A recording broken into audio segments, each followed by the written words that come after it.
how do you think about, like, let's just take smart contract platforms in general, right? So I think Ethereum is by far the leader there. There's a bunch of people working on bringing smart contract functionality to Bitcoin, but then there's also, a gazillion other, it seems, smart contract platforms that are popping up that really, Ethereum killers, competition, however you want to kind of label them. But how do you think about this? Is it a one smart contract platform to rule them all? Is there coexistence?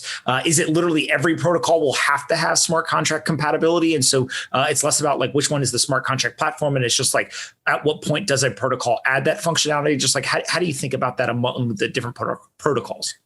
Yeah, I think it's a really good question, and it's a tough question. And there's a different question. There's two different questions there. There's the question of like what happens in the world and what do you think is going to happen in the world? And then there's the like investor variant of that question, which is like, okay, well then how do you construct a portfolio, to minimize your downside, but maximize your upside? And you might do something slightly different. Like you might be really convinced that Ethereum is going to win, but as a, that might be like a 90% chance. You're like, okay, I just think Ethereum is going to win.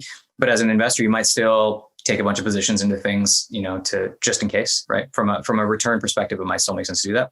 So to that first question, like I think the way it's going to likely play out is it's going to be winner takes most because the network effects are real.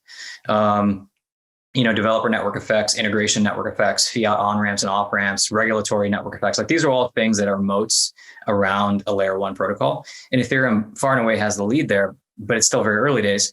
And then I think you'll get like number 2, number 3, number 4.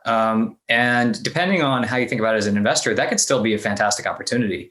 So if you look at like social networking, which is another network effect driven business, Facebook was obviously the big winner, but LinkedIn did fantastically. Twitter is really important. TikTok is really important. Snap is really important. Like you actually have, if the market size is like large enough, it's multiple billions of people, then odds are you can have second and third and fourth place winners that are still really, really massive.